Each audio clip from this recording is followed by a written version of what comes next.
नमस्कार, the editors talk में आपका स्वागत है। आज हम जिन मेहमान से मिलने जा रहे हैं उन्होंने लगातार 10 वर्ष तक मध्य प्रदेश विधानसभा में प्रमुख सचिव के पद पर कार्य करने का रिकॉर्ड बनाया है। ग्रामीण पृष्ठभूमि से बुंदेलखंड के पिछड़े क्षेत्र से आकर अपना मुकाम बनाया।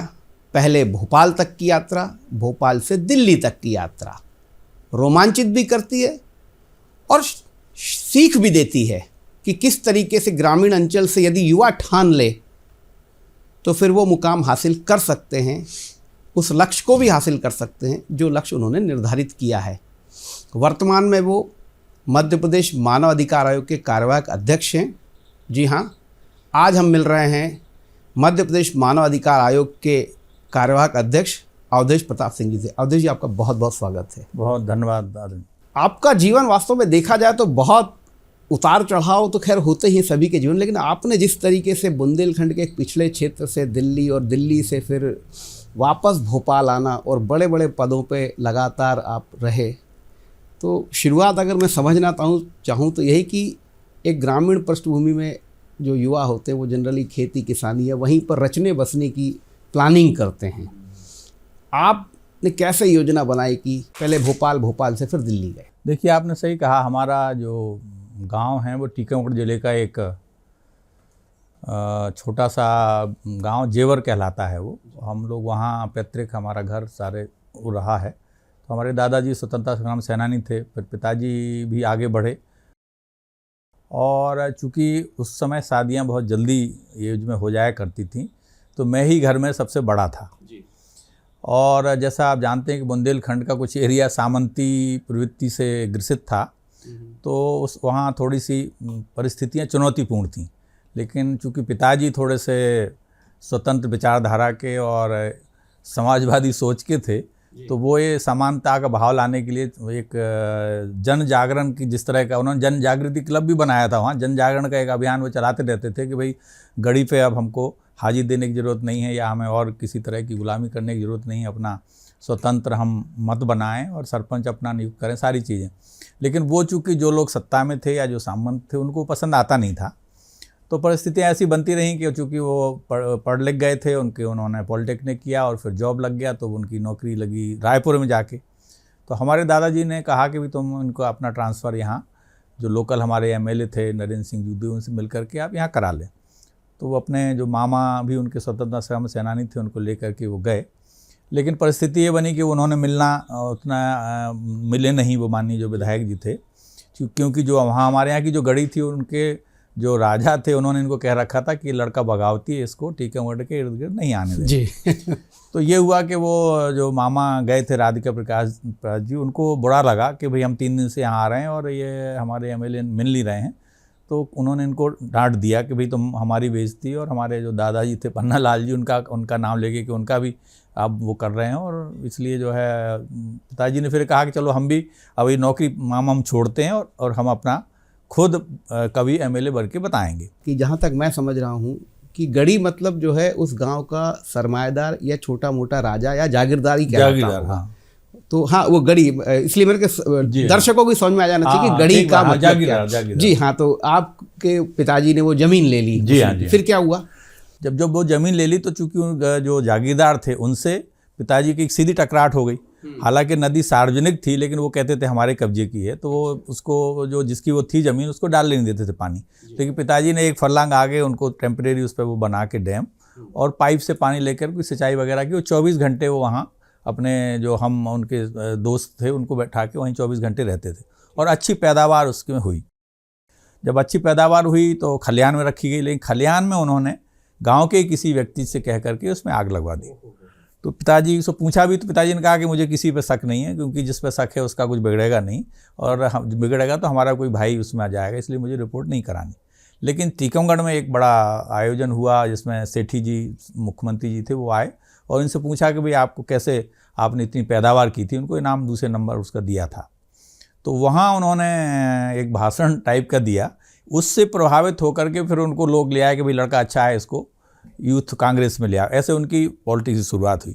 लेकिन अब चूंकि जब ये फसल जल गई तो घर में चिंता ये थी कि मुझे, चूंकि मेरा 8वीं था, उसके आगे आगे की पढ़ाई कैसे होगी, क्योंकि ज़्यादा कोई संसाधन गांव में थे नहीं और स्कूल भी गांव में 8वीं के बाद नहीं था। पर संयोग एक बना कि चूंकि 8वीं उस समय बोर्ड होती थी, तो हमारे जो टीचर थे, मास्टर साहब हम जिनको कहते थे, उन्होंने एक सभी स्टूडेंट्स को बुला के, जितने भी विद्यार्थी थे, और ये घोषणा की कि भाई देखिए आज स्कूल बंद हो रहा है, 2 महीने बाद खुलेगा जब इसका रिजल्ट आएगा, लेकिन जो बच्चे गर्मियों की छुट्टियों में खेलेंगे नहीं, उनके लिए एक योजना आई है। तो और उनको अच्छे स्कूल में पढ़ने को मिलेगा और कुछ उस समय वजीफ़ा कहते थे, उनको वजीफ़ा मिलेगा। तो मैंने सबसे पहले हाथ खड़ा कर दिया। मैंने कहा भाई चूँकि हमारे माता पिता परेशान हैं, कह नहीं रहे हैं, लेकिन मेरे कान में तो बात पड़ ही रही थी। तो हमने कहा कि मास्टर साहब हम नहीं खेलेंगे गर्मी की छुट्टियों में। तो बोले फिर एक राष्ट्रीय ग्रामीण विद्यावान परीक्षा योजना केंद्र शासन की आई है, उसका जो है एग्ज़ाम होगा टीकमगढ़ डिस्ट्रिक्ट लेवल पे, और हर तहसील से 2 बच्चे सिलेक्ट होने हैं। तो अगर आप 6वीं से लेकर 8वीं तक का कोर्स पूरा रिवाइज करोगे, खेलोगे नहीं, तो हमारे यहाँ से एक मास्टर साहब जाएंगे टीचर, वो आपको एग्ज़ाम दिला के लाएंगे, और अगर उसमें सिलेक्शन हो गया तो आपको मॉडल मल्टीपर्पज़ जो हायर सेकेंडरी स्कूल एक हर ज़िले में एक था, उसमें आपको एडमिशन मिलेगा, हॉस्टल में रहने को मिलेगा, और 100 रुपये का स्टाइफंड या वजीफ़ा मिलेगा। तो हमने उसको कहा कि नहीं हम नहीं खेलेंगे, और हम पक्का हमारा फार्म भरवा दिए। तो उन्होंने हमारा फार्म भरवा दिया, और फिर एग्ज़ाम के लिए वो ले गए हमको, टीकमगढ़ में एग्ज़ाम हुआ, और संयोग से फिर हमारा उसमें चयन हो गया। उस समय क्या आप अकेले बच्चे थे जिसने हाथ उठाया था, कि और भी 2-4 बच्चे थे? नहीं, एक और था, बस 2 लोगों ने उठाया था केवल। बहुत बड़ी बात है। हाँ। बचपन के खेल को, छुट्टियां, वो भी गर्मी की छुट्टियां को छोड़ देना पढ़ाई के लिए। जी बिल्कुल, दोनों ही उठाया। तो हम दोनों ही गए थे एग्ज़ाम देने, लेकिन मेरा हुआ वो सिलेक्शन उसमें।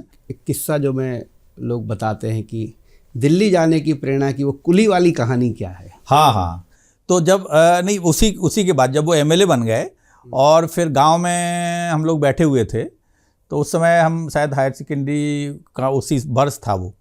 तो पिताजी ने ऐसे ही, सभी हमारे चूँकि चाचा सरपंच थे, ये था, तो उन्होंने कहा कि भाई देखिए यहाँ तो सभी लोग ने अपनी अपनी जगह भरी हुई है, तुम्हारे लिए जगह राष्ट्रीय स्तर की है, यदि तुम्हें कुछ करना है तो राष्ट्रीय स्तर पर करना चाहिए, भले कुली क्यों ना बनो। अच्छा, अब ये किसने कहा था? ये पिताजी ने कहा वहाँ गाँव में, ऐसे ही बैठे थे चौपाल पे, जैसे चर्चा होती।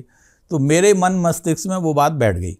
अब क्या हुआ कि चूँकि हायर सेकेंडरी हमने किया, और जनता पार्टी की सरकार थी, पावर में यही लोग थे। अब तो सब ने ये कहा कि उस समय जो उच्च शिक्षा मंत्री हैं, उनके 2 कोटा हर इंजीनियरिंग कॉलेज में 2 सीट रहती थी, जिसको भी रिकमेंड करेंगे एडमिशन उसमें हो जाता था। उस समय ये नीट वगैरह कुछ नहीं होते थे, केवल मेरिट के आधार पर इंजीनियरिंग में वो होता था। तो इंजीनियरिंग सबसे पहली चॉइस रहती थी लोगों की। तो हमारे भी यही था कि सब लोगों ने कहा कि इंजीनियरिंग में जाएंगे, क्योंकि हायर सेकेंडरी मैथ से की थी। लेकिन पिताजी चूँकि उस समय नए नए थे, उन्होंने कहा कि बिल्कुल नहीं, इनका यहाँ कोई सिफारिश नहीं होगी, इनकी पढ़ाई जाएगी और हमारी पॉलिटिक्स प्रभावित होगी, इसलिए जहाँ इनका दुनिया में होता है वहाँ होने दें। तो हमारा जाके हुआ कुरुक्षेत्र यूनिवर्सिटी में एडमिशन।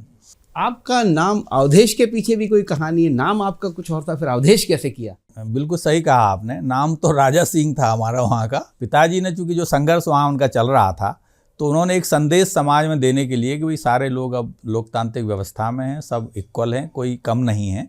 तो उन्होंने जो है उसमें नाम बदल करके हमारा अवधेश प्रताप सिंह, बल्कि नाम तो कर दिया था राजा अवधेश प्रताप सिंह। अच्छा। तो बाद में लेकिन खैर वो इतना लंबा नाम हो रहा था, तो उसको हटा करके, तो उन्होंने यही करने के लिए कि अपना थोड़ा मनोबल बढ़ाने के लिए और समाज में एक संदेश देने के लिए कि भाई हम संघर्ष के साथ हम भी आपकी बराबरी कर सकते, किसी भी उसमें कम नहीं है। तो वो सामंती जो प्रवृत्तियां थी उनको सोच के खिलाफ एक संदेश था। बिल्कुल एक संदेश था कि आम घर से का व्यक्ति भी अपना नाम रख सकता है और अपनी जीविका के लिए कोई भी प्रयास वो कर सकता था। आपने जब फर्स्ट सेमेस्टर में टॉप किया, फिर क्या हुआ? टॉप किया तो तमाम लोग फिर हमको बधाई देने आए, इधर पूछा कि कौन है, फिर सबने बड़ा सम्मान किया, और हमारी सीट आगे पहली रो में नहीं रहती थी वो उसमें हो गई। तो ऐसा करके हमने यहाँ पढ़ाई की। तो जब कॉलेज में सब लोग आपको चाह रहे थे यूनिवर्सिटी में कि आप अध्यक्ष का चुनाव लड़ें, और फिर लेकिन चूंकि आप एक तो पढ़ने वाले स्टूडेंट थे, तो दोनों के बीच सामंजस्य कैसे बनाया, और क्या उसकी परिणति फिर हुई क्या? कि चूँकि मेरा मन 50-50 हो गया, क्योंकि जब हमारे जो हेड ऑफ द डिपार्टमेंट उन्होंने भी कह दिया, सारे स्टूडेंट्स रोज़ हमको प्रेरित कर रहे थे, लेकिन जो दूसरे लोग थे वहाँ जो इसमें रुचि रखते थे, उनका यही काम था। तो वो हमारे पास आए, कहने लगे देखिए अवधेश भाई, ये पढ़ाई नहीं है, यहाँ का स्टूडेंट यूनियन का इलेक्शन बहुत टफ होता है, और गोली चाकू सब चल जाती हैं यहाँ पे, और मैं 3 साल से तैयारी कर रहा हूँ, तो आप इसमें मत पढ़ना। ये कोई वो नहीं है कि आप इसमें, आपने पढ़ाई में टॉप किया तो इसमें भी टॉप कर दोगे। अब ये चीज़ चूँकि वो उन्होंने बैठ दी तो मुझे थोड़ा उद्वेलित कर दिया, उन्होंने एक चुनौती जैसी दे दी। तो फिर मुझे कहना पड़ा, मैंने कहा देखिए अगर सारे लोग, मेरी तो रुचि 1% नहीं है, लेकिन सारे स्टूडेंट्स कह रहे हैं, हेड ऑफ द डिपार्टमेंट कह रहे हैं, तो अगर मैं उसमें गया तो फिर ओखली में अगर सिर दे लेंगे तो जो होगा देखी जाएगी, ऐसा करके। तो फिर मेरा जो उस चुनौती से फिर मन बन गया। तो हमने कहा चलिए ठीक है, भर दीजिए फॉर्म, और फॉर्म भरा। फिर हमारा इलेक्शन हुआ, बड़ा टफ इलेक्शन था। एक बात और समझना चाहिए, उस समय जो बताते हैं कि छात्र संघ के जब चुनाव हुआ करते थे तो एक तो राजनेताओं का दखल भी रहता था और सामने वाले व्यक्ति को दबाने के लिए भी मैसेज की भी राजनीति होती थी। हाँ बिल्कुल सभी पॉलिटिकल प्रेशर जिसे बिल्कुल सभी जगह से मेरे पास संदेश आ रहे थे कि भाई आप हमारे साथ जुड़िए, हम आपको जीप दे रहे हैं, हम ये साधन दे रहे हैं, हम वो साधन दे रहे हैं, इसलिए जो है। और चूँकि उस समय बड़ा इंपॉर्टेंट रहता, जो स्टूडेंट यूनियन का प्रेसिडेंट होता था, किसके साथ जा रहा है, कितने स्टूडेंट यूनियन के प्रेसिडेंट किसके साथ हैं, ये सब वहाँ चलता था। तो सभी लोग हमको अप्रोच कर रहे थे, लेकिन मैंने उन सबको विनम्रता से कहा कि मैं तो इंडिपेंडेंट लड़ रहा हूँ। सबको उम्मीद नहीं थी कि जीतेंगे। तो हमने कहा हमें किसी का सपोर्ट नहीं चाहिए, अगर जीत गए तो हम जहाँ स्टूडेंट्स कहेंगे या जिसके साथ भला होगा वहाँ जाएंगे। आपने एमए कर लिया तो आप जो आराम से जो है कॉम्पिटिटिव एग्ज़ाम्स की तैयारी कर सकते थे, राष्ट्रीय एग्ज़ाम्स की भी तैयारी। फिर बीच में एलएलबी कहाँ से आ गई? क्या हुआ कि चूंकि ये मेरे मन में बैठा हुआ था, यहाँ भी जब हमने एमए कर लिया और वो भी कर लिया, तो लोगों ने कहा कि यहाँ आप इस पर MPPSC का एग्ज़ाम का भर दीजिए। मैंने कहा मुझे कहीं एग्ज़ाम नहीं देना है, मैं सीधा दिल्ली में ही जाऊँगा और सिविल सर्विस की तैयारी करूँगा। तो मैं वहाँ चला गया। अब चूँकि उस समय कोई बहुत गाइडेंस था नहीं, सारा रूरल बैकग्राउंड से हम लोग थे, तो जो जैसा बताता वैसे करते चलते थे। तो हमारे यहाँ की जो सांसद थी माननीय विद्यावती जी चतुर्वेदी, तो हमने सामान अपने उनके यहाँ रखा और दिल्ली यूनिवर्सिटी के जितने भी कॉलेज थे और यूनिवर्सिटी थी, वहाँ हमने सभी कोर्सेज में अप्लाई करना शुरू कर दिया। तो चूँकि मैंने इसमें इकोनॉमिक्स में यहाँ टॉप किया था, तो मेरा एडमिशन पहले हो गया दिल्ली स्कूल ऑफ इकोनॉमिक्स में। तभी क्या हुआ कि उसी दौरान पार्लियामेंट सर्विस की वैकेंसी निकली। तो मलिक साहब कहने लगे देखिए ये 1 रुपये का फार्म है, मैं 1 रुपये में दे रहा हूँ और तुम ये फार्म भर दो। तो मैंने कहा नहीं, मैं कोई फार्म नहीं भरूंगा। बोले क्यों? मैंने कहा इसलिए कि मैं तो सिविल सर्विस से नीचे मुझे नहीं भरना है, मैं भरूंगा ही नहीं। तो वो समझाने लगे, कहने लगे देख मैंने तेरी मार्कशीट देखी है और तुम थ्रू आउट फर्स्ट क्लास हो, और इसमें भी ये IAS से सेकंड बेस्ट सर्विस ये है, नेशनल लेवल की सर्विस है, इसको ऐसा हल्के से मत माओ, और टॉप VIP एटमॉस्फेयर में काम करना पड़ता है, ये है वो तमाम उन्होंने समझाया। और बोले यहाँ पार्लियामेंट का पूल है, इसका मकान भी यहाँ पहले मिलता, कहीं नहीं मिलता है, और ऐसा वो कहने लगे हमसे। तो हमने वो भर दिया। अब यहाँ वो हमारा पड़ा रहा फॉर्म, जो उसका लेटर आया एग्ज़ाम का। हम हॉस्टल में थे, यहाँ थे, कभी महीने में 1 आध बार सैटरडे संडे आ गए तो हो गया। तो वो कहने लगे भाई रिजल्ट आ गया है, तुम्हारे बैच के लोगों ने ज्वाइन कर लिया, तुम्हारा क्या हुआ? हमने कहा हमें तो कुछ खबर है ही नहीं। तो बोले पूछो। बोले ये वो कॉन्फिडेंशियल सेक्शन है, हमें नहीं बताएगा, लेकिन आपको मैं नंबर देता हूँ, इस नंबर पर आप लगा के उनसे पूछो। तो हमने वहाँ लगाया, तो उन्होंने कहा भाई आपका सिलेक्शन में नाम तो है, लेकिन आपका जो कॉन्फिडेंशियल रिपोर्ट है, करेक्टर वेरिफिकेशन पुलिस को गया था, वो नहीं आई है, तो कहीं कोई तुम्हारे खिलाफ मुकदमा तो नहीं, ये तो नहीं, ऐसा उन्होंने। तो मैंने कहा कि ऐसा तो नहीं है, लेकिन स्टूडेंट यूनियन का इलेक्शन जरूर लड़ा, कहीं वो तो उसकी वजह से तो नहीं अटका है। तो हमने यहाँ देखो पता लगवाया। तो जो परिचित लोग थे वो कहने लगे देखिए कुछ नहीं है, यहाँ क्या है, डाक सब गड़बड़ हो गई 1 महीने पहले की, तो तुम्हारा जो कुछ भी आया होगा कुछ नहीं मिलेगा यहाँ, तो अगर वो फिर से दें तो शायद यहाँ हो सकता है। तो हमने उनको बस स्थिति बताई, हमने कहा वहाँ भोपाल गैस ट्रेजेडी हो गई है और वहाँ डाक नहीं मिल रही है, अगर आप यहाँ से भेज सकें। तो उन्होंने कहा कि वैसे तो हम बाई हैंड नहीं देते, लेकिन कॉन्फिडेंशियली हम चिपका के दे देते हैं, तो आप अपने DM यानी डिस्ट्रिक्ट मजिस्ट्रेट मोती सिंह जी थे उस समय, उनको दो, तो वो आप यहाँ भिजवाएंगे, तो फिर हम आपका ज्वाइनिंग के लिए लेटर निकाल देंगे। मतलब गांव वालों का जो कहना था कि दिल्ली में ही बनना, तो वो दिल्ली का तो आप स्थापित कर ही लिया आपने। हाँ, तो लक्ष्य को हमने कहा, तो एक पैर पे खड़े होने की जो बात थी तो वो एक हुई, और दूसरा राष्ट्रीय स्तर की सेवा थी, तो वो भी हमको सूट कर रहा था कि चलो राष्ट्रीय स्तर का हमारा लक्ष्य है, तो हमने इसमें कहीं ना कहीं प्राप्ति कर ली। दिल्ली से भोपाल विधानसभा में आने की क्या कहानी है? 92 में ये पटवा जी की सरकार यहाँ बनी थी, तो यहाँ जब हम यहाँ आए तो आना जाना रह रहा था, तो न्यू मार्केट में 1-2 बार नीखराज जी के जो फादर इन लॉ थे लक्ष्मी नारायण जी गुप्त, वो मंत्री बने थे, तो उन्होंने हमारा परिचय कराया, हम तो जानते नहीं थे। तो वो कहने लगे देखिए मुझे भी एक अच्छा लॉ नोइंग ऑफिसर की ज़रूरत है, हमने लॉ विधि अधिकारी की यहाँ पोस्ट बनाई है, ये है वो है। तो वो कहने लगे नन्ना जी इनको ले लीजिए, इनको अभी ज़रूरत भी है। तो बोले ये तैयार हों तो हम इनसे ले लेंगे। तो हमने कहा कि हम तो तैयार हो जाएंगे, लेकिन पार्लियामेंट में बहुत टाइट सिलेक्शन होता है, 8-8, 10-10 पोस्ट का, तो वहाँ हमसे छोड़ेंगे नहीं। तो मंत्री जी कहने लगे नहीं, आप अगर तैयार हो तो हम डॉक्टर साहब से रिलीव करा लाएंगे। तो अब मैं डॉक्टर साहब नहीं समझा, तो बोले कि डॉक्टर साहब माने डॉक्टर शंकर दयाल शर्मा। अब चूंकि जिस कमेटी का मैं लेजिस्लेटिव कमेटी ऑफिसर रहा था, उसमें माननीय अडवाणी जी, सुब्रमण्यम स्वामी जी से बड़े प्रोमिनेंट लोग उसके मेंबर रहे थे। तो संयोग से अडवाणी जी और 3-4 और सांसद के साथ वो ऐसे पार्लियामेंट की कॉरिडोर में चले आ रहे थे। तो मैंने नमस्कार किया, तो उन्होंने और सिंह साहब हाल चाल पूछा। मैंने कहा ठीक है। मैं थोड़ा उनकी तरफ ऐसा देखने लगा, तो कहने लगे कोई बाबू नहीं, वो कोई चीज़ है। बोले कोई छिपा रहा है, क्या बात है, बताइए बताइए। तो मैं वो लेटर लिए था। मैंने कहा ऐसी आपकी गवर्नमेंट बनी है और मुझे ये गवर्नमेंट ऑफ एमपी से ऑफ़र मिला है। तो बोले जाना चाहते? मैंने कहा फैमिली प्रॉब्लम की वजह से साल 6 महीने के लिए जाना चाहता हूँ। तो कहाँ दिक्कत आ रही? तो मैंने कहा सेक्रेटरी जनरल से आपको बात करनी पड़ेगी। तो उन्होंने लगाया, उनको अग्रवाल साहब थे, जुडिशरी के थे वो। उन्होंने बोल दिया, उन्होंने कहा देखिए अग्रवाल साहब मिस्टर AP सिंह है, इज़ वेरी गुड ऑफिसर और गवर्नमेंट ऑफ MP से इनको ऑफ़र मिला हुआ है, लेट हिम गो और इनका लियन आप यहाँ रखिए। अब शार्प में 10 बजे अपने चैम्बर में पार्लियामेंट एनेक्सी में आके बैठ गया। मैंने कहा अब देखते हैं क्या प्रतिक्रिया आती है। तो खैर 2 बजे एक जो हमारे एस्टेब्लिशमेंट देखते थे, बंगाली थे, वो दादा कहते थे हम लोग भट्टाचार्य जी, उनका फ़ोन आया, कहने लगे सिंह साहब आज कौन सा दिन है? तो मैंने कहा दादा आज फ्राइडे है। तो बोले मंडे को आपको भोपाल ज्वाइन करना है। एक बात जो बार बार उठती है मध्य प्रदेश की नई विधानसभा को लेकर कि उसमें कुछ वास्तु दोष है या कोई कमी, ऐसा आपको महसूस हुआ कि आप इतने समय तक वहाँ रहे? ये वास्तु दोष आज से 20 साल पहले कोई नहीं जानता था, मतलब इतना पॉपुलर नहीं था वो।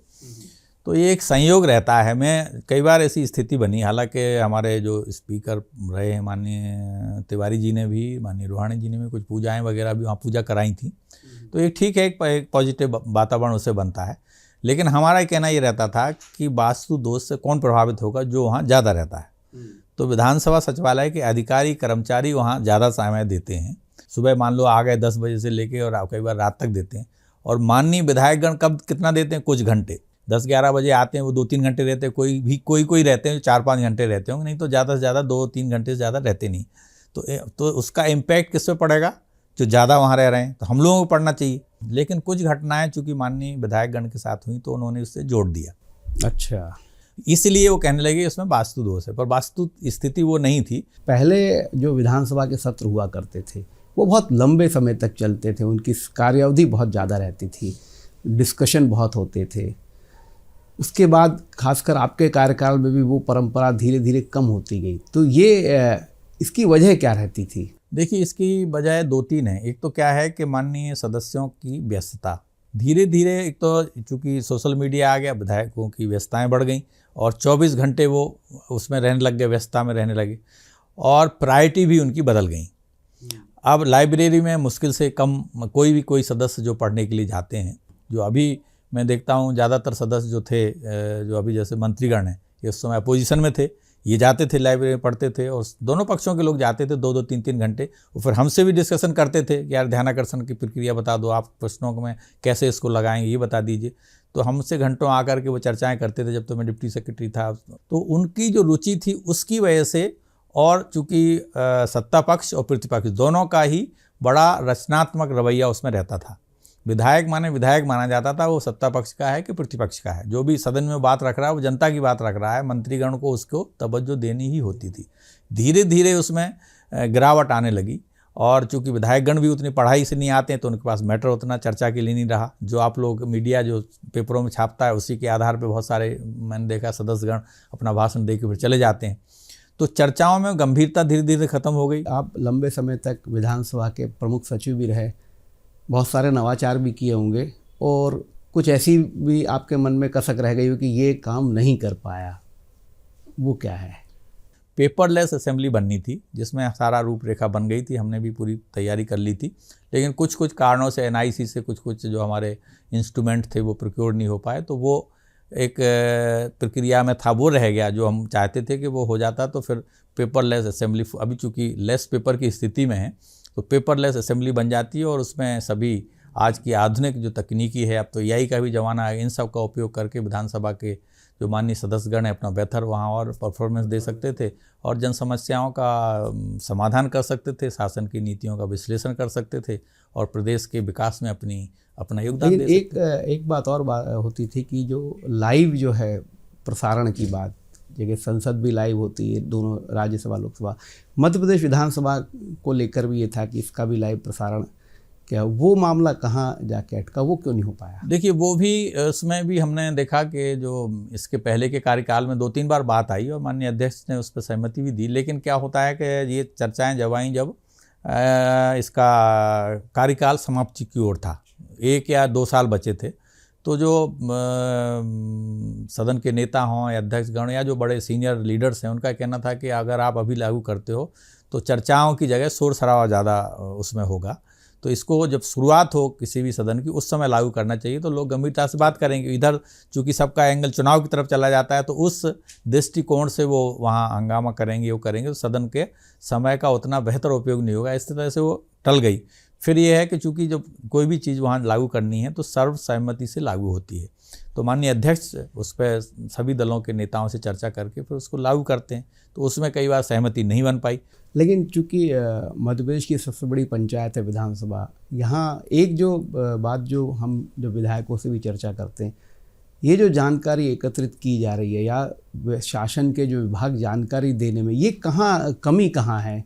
क्यों विधानसभा के सवालों पे अक्सर ऐसा हो जाता है? इसको दूर करने के लिए कोई उपाय क्यों नहीं होता? देखिए, ये जो सदन है वो जनता द्वारा निर्वाचित संस्था है और विधायिका के प्रति कार्यपालिका सीधे उत्तरदायी है।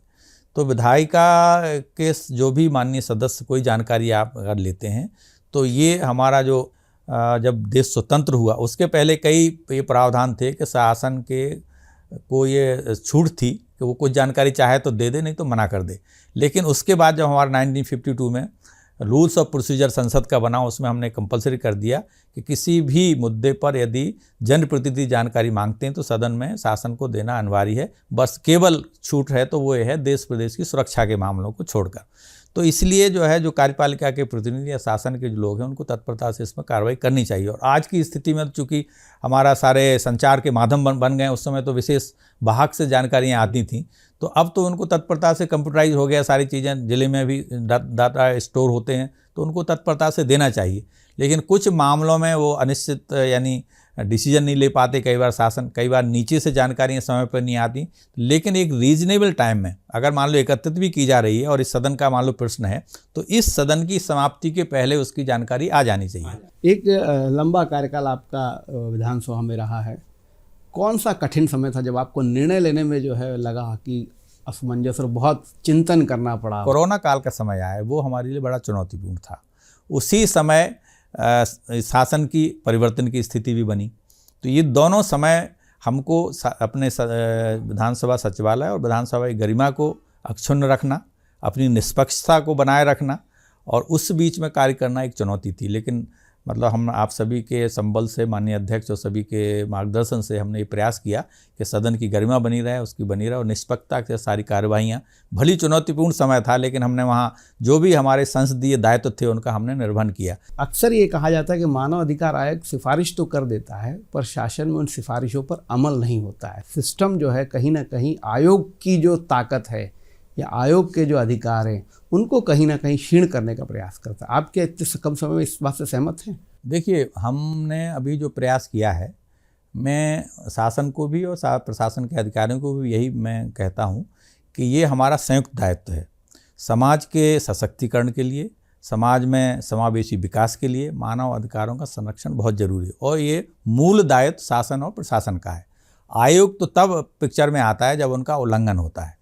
तो यदि कोई अधिकार का उल्लंघन होता है तो हमारे पास शिकायतें आती हैं, तो हम उसकी तत्परता से जांच कर समय सीमा में जानकारी मंगा के और अनुशंसाएं करते थे। लेकिन हमने अभी देखा है कि आयोग के ज़्यादातर अनुशंसाओं को मान्य करते हैं लेकिन जानकारियां समय पर नहीं आ पाती हैं।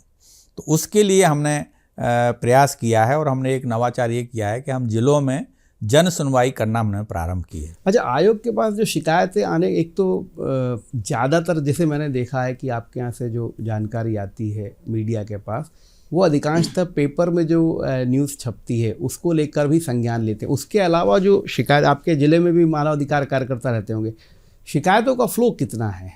शिकायतों का फ्लो काफ़ी है असल में। दूसरा क्या हो रहा है कि आजकल जो हमारे सामाजिक मूल्य हैं या जीवन मूल्य हैं वो क्षरण हो रहा है, तो बहुत सारे तो हम पारिवारिक शिकायतें आ रही हैं। जब पारिवारिक शिकायतें ज़्यादा आ रही हैं। अभी मैं देख रहा हूँ कि जैसे मान लीजिए जो है फादर इन लॉ कह रहा है कि हमारी बड़ी बहू जो है हमको प्रताड़ित कर रही है, और कोई हमारे बच्चे लेकर के चला गया है, मायके से नहीं आ रही है। फिर कहीं शिकायत आ रही है कि हमारे बेटे जो है हमारा भरण पोषण नहीं कर रहे हैं, हम सड़क पे बैठे हुए हैं। तो सिस्टम के खिलाफ कम और व्यक्तिगत हाँ, पारिवारिक, तो ये चीज़ें जो समाज ठीक कर सकता था वो यहाँ आ रही हैं।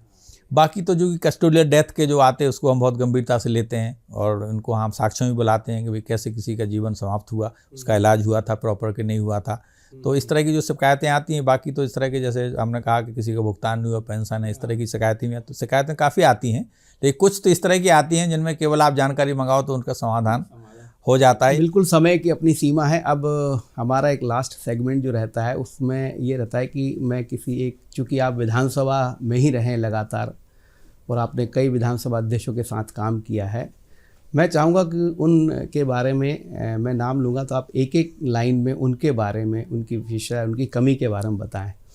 शुरुआत जैसे श्रीनिवास तिवारी जी। देखिए, श्रीनिवास तिवारी बहुत ही प्रबुद्ध और अनुभवी राजनेता थे, और उनका कार्यकाल तो जैसा हम सभी जानते हैं कि उन्होंने बड़ी विधानसभा की जो अपनी उसकी ताकत है उसको उन्होंने बरकरार रखा। स्वर्गीय ईश्वरदास रोहाणी जी। ईश्वरदास रोहाणी जी भी काफ़ी समन्वय से चलते थे, और सत्ता पक्ष हो प्रतिपक्ष हो, और कई निर्णय उनके समय में आए। एक तो जो बड़ा लैंडमार्क जिसको कहते हैं कि हमने किसी दो माननीय सदस्यों की सदस्यता से बर्खास्त कर दिया था उनके असंसदीय आचरण के कारण, जिसमें माननीय चौधरी राकेश सिंह जी थे और कल्पना पारूकर जी थी। और फिर जब सारे पक्षों के जो वरिष्ठ नेतागणों ने पैरवी की और समन्वय किया, तो ये हुआ कि एक शॉर्ट नोटिस पर फिर विधानसभा की वो बुलाई गई, और उसमें फिर उनकी सदस्यता को बहाल किया गया। और ये पहला केस है पूरे देश में कि किसी विधानसभा ने अपने जो जिनकी सदस्यता समाप्त हो गई उनको बहाल किया हो। डॉक्टर सीताशरण शर्मा। सीताशरण शर्मा जी बहुत गंभीर और प्रबुद्ध, बहुत ही सुलझे हुए माननीय अध्यक्ष थे, तो उनका तो कार्यकाल मैंने काफ़ी देखा है। एनपी प्रजापति। एनपी प्रजापति जी की थोड़ी पद्धति, मतलब एक तरह से स्ट्रॉन्ग पद्धति रहती थी, और बहुत जल्दी में निर्णय लेने के लिए वो तत्पर रहते थे, लेकिन उनके साथ भी मुझे बहुत सीखने का मिला, और अच्छा कार्यकाल रहा। लेकिन ये कोरोना काल का जो समय था उन्हीं के ही पीरियड में आया, तो उस समय चूँकि परिस्थितियाँ विपरीत हो गई थी, इसलिए वो ज़्यादा फिर कार्यकाल उनका नहीं रहा। तो ये थे अवधेश प्रताप सिंह जी, जिनसे हमने उनके जीवन के विभिन्न पहलुओं के बारे में जाना, उनके प्रशासनिक और जो लोकसभा राज्यसभा के साथ साथ मध्य प्रदेश विधानसभा में उनके अनुभव साझा किए। आज के लिए बस इतना ही। अगली बार फिर मिलेंगे किसी नए अतिथि के साथ, तब तक के लिए नमस्कार।